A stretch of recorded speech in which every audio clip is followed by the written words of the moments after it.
3,300,000,000,000 euros. That's the staggering amount of French debt, which means more than 60,000 euros per resident over the age of 20.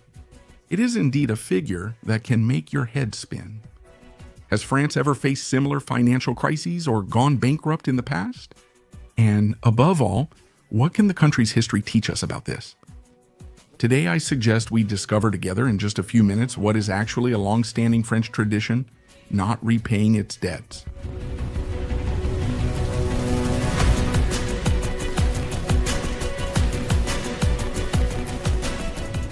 The story starts in the early 14th century with Philippe the Fair, the grandson of St. Louis, King of France. He inherits substantial debts and must fund a costly war against the Flemish. His answer? Outright extortion. Philippe the Fair forcibly borrows from the wealthy bourgeois, confiscates the property of Lombard bankers and Jews, and devalues the currency. But his most famous move remains the incredible affair of the Templars, which occurred on October 13, 1307, in a secret operation brilliantly orchestrated by Guillaume de Nogaret, his close advisor. The Templars in France are arrested at dawn, accused of heresy, and tortured. Their wealth is confiscated by the crown, to be later only partially given to the Hospitaller Knights.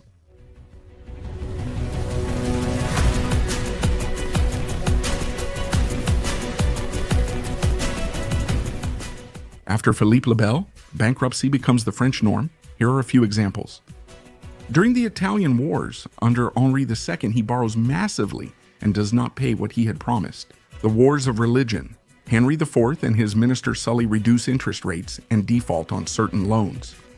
In this specific case, however, they take advantage of the breathing room these accounting maneuvers provide to effectively reform the French economy, allowing them to balance the accounts. A few years later, during the 30 Years' War, Mazarin, who was a French statesman, suspended the payment of annuities that served as a kind of interest rate for lenders from the aristocracy, and then he simply goes bankrupt.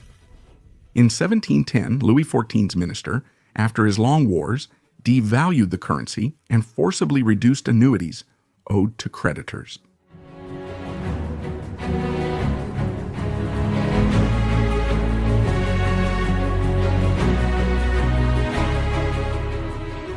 In 1715, when Louis XIV died, the state's financial situation was catastrophic. It has 2 billion livres of debt, equivalent to 80% of the country's gross domestic product, or 10 years of the state's revenue. The treasury contains only 800,000 livres. The state tries to get by declaring a partial bankruptcy, but that is still very insufficient. France is on the brink of the abyss. Enter John Lass, a fascinating 45-year-old wealthy Scotsman who will attempt the impossible. In 1716, ASSE created a general bank that issued banknotes. These banknotes are backed by the profits of a colonial company run by the state. This is the Company of the West, which has a monopoly on trade with the West Indies and Louisiana. Then, the old debt securities are exchanged for shares in this same company, allowing a large part of the state's debt to be wiped out. This system then meets with tremendous success. Brilliant communication and encouraging prospects prompt investors to scramble for shares, the shares of the company, which gradually absorbs all the other French colonial companies, including the famous East India Company. In January, 1,720 a company share reached an astonishing 18,000 livres, which is equivalent, just to give you an idea, to several hundred thousand of our current euros. However, this is the first financial bubble in history where prices are completely detached from reality. This situation means that in May 1,720, the system collapses in just a few days due to a speculative panic. There were riots in front of the company offices and the general bank. The result? Another bankruptcy for the state. The AS system also reduced debt, enabling the kingdom's finances to progress again, while leaving behind ruined investors and a deep crisis of confidence.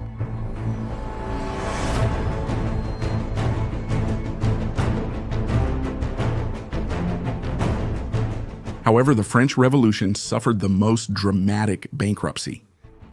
The revolutionaries took on the royal debts and chose a drastic measure, issuing assignats, notes backed by the value of property seized from the church. The rulers of the time found the temptation too great to resist. The state continued printing assignats beyond the 2 to 3 billion worth of properties, resulting in massive inflation.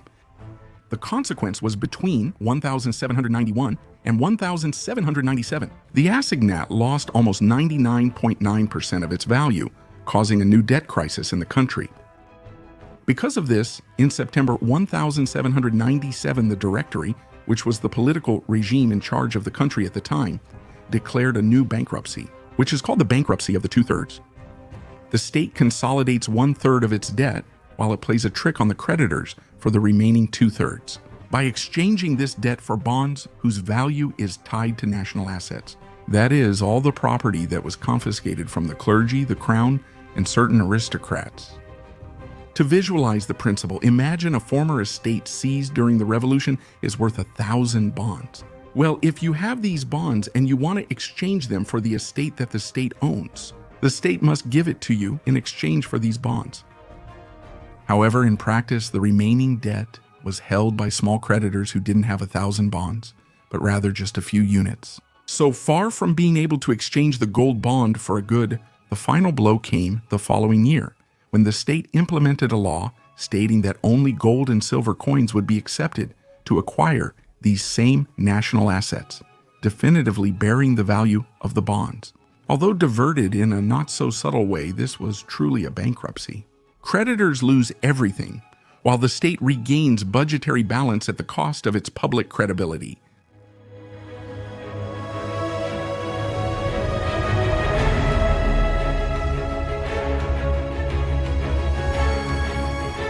Methods changed in the 20th century. While the state no longer declares bankruptcies, inflation has become the weapon of mass destruction for debts. After the end of World War II in 1945, with a debt at 160% of gross domestic product, France thus opts for organizing inflation through artificially low interest rates. The result?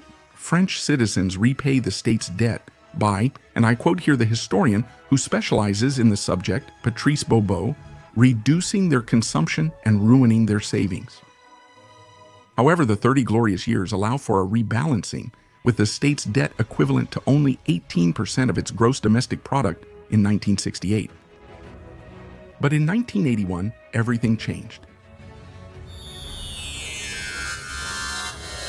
3-2-1 with the arrival of François Mitterrand. According to the words of the former president of the Academy of Sciences, Bernard Meunier, we move from investment debt to current expenditure debt.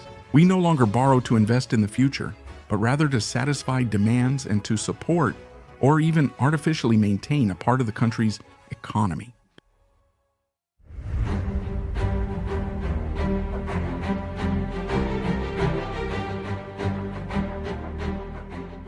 With a debt of 3.3 trillion euros, France is currently in an objectively serious, yet historically familiar situation. However, there is a fundamental difference from everything we've seen so far. France has experienced a period of peace for more than half a century. Another major difference compared to the past is that the vast majority of lenders were French, and when they weren't, they could easily be dispossessed by force. Today, half of the country's creditors are foreigners, and the country has absolutely no way to grab them by the collar to extort them. A partial debt write-off or more favorable interest rates? A French bankruptcy would therefore have national consequences, of course, but also international ones. The 2010 Greek example reminds us of this. In order to avoid default, the Greek state had to drastically cut its spending and find new sources of revenue. This caused a terrible social crisis in the country, while also triggering a crisis of confidence internationally, nearly dragging Spain, Italy, and Portugal along with it, in what was nothing less than a debt crisis. So, what lessons can we learn from this story? The traditional French solutions, which are bankruptcy, inflation, and dispossessing creditors by not repaying the debt, actually remain theoretically possible. However, applying these solutions now could destabilize the country and the European continent for a long time. Other solutions have been mentioned in the public debate: freezing or even confiscating savings, further increasing taxes in a country that is already objectively very heavily taxed, or even selling certain French assets. Although these can certainly be justified in an emergency situation, these solutions have a limited short-term impact but a negative long-term impact as long as the structural cause of the debt is not addressed. So what's the alternative? Well, factually, the French state has a high level of spending for results that are regularly at the center of public debate.